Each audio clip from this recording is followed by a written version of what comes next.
Bonjour, je m'appelle Sylvain Routier, je suis professeur à l'Université d'Orléans. Je suis également directeur de l'Institut de chimie organique et analytique, ICOA, laboratoire de l'Université d'Orléans, mixte avec le CNRS. Nous avons développé un traceur moléculaire ciblant les transports vésiculaires de l'acétylcholine avec le laboratoire eBrain de Tours. Je suis Hervé Boutin, je suis directeur de recherche INSERM au sein de l'unité eBrain, qui est une unité mixte de recherche INSERM Université de Tours. Frédéric Buron, enseignant-chercheur à l'ICOA et à l'UFR Sciences et Techniques.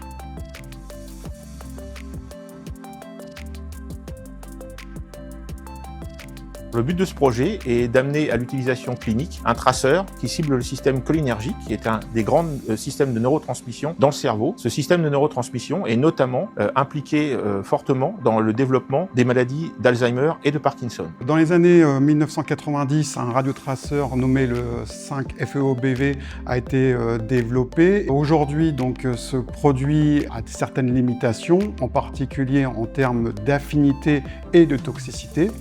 Entre l'équipe d'iBrain et l'équipe de l'ICOA, nous avons donc travaillé sur un nouveau radiotraceur qui se nomme le FVVM, qui présente l'avantage d'avoir des affinités beaucoup plus fortes vis-à-vis de la cible avec un facteur 50, ce qui va améliorer la qualité de l'image, mais va pouvoir aussi mettre en évidence les petites modifications au niveau de la cible.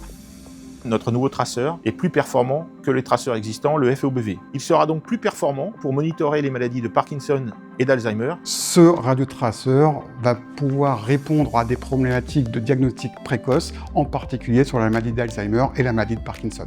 Il existe également des opportunités en cardiologie que nous sommes en train d'explorer avec un autre laboratoire INSERM de l'Université de Tours. Par ailleurs, une application commerciale peut également être envisagée via une entreprise distribuant et produisant des traceurs TEP. Le FVVM pourrait être ainsi distribué à d'autres hôpitaux voulant utiliser ce traceur. Donc Cevalo a également financé les expériences réglementaires de toxicité chez le rat. Ces expériences ont d'ailleurs démontré l'absence de toxicité de ce traceur qui pourra ainsi être utilisé en clinique chez l'homme. Les expériences restantes concernent la mesure de la dosimétrie, c'est-à-dire du risque radiologique pour différents organes, ainsi qu'une caractérisation plus complète du traceur pour mieux déterminer la durée de scan. Les travaux de Cevalo vont permettre d'effectuer les mesures réglementaires pour pouvoir monter notre produit en phase clinique. En particulier, on va retravailler sur le FVVM, puis dans un deuxième temps, on va fabriquer le précurseur au radiomarquage et réaliser le radiomarquage dans une qualité clinique pour enfin pouvoir tester notre molécule sur des systèmes de modèles in vivo sur la maladie de Parkinson ou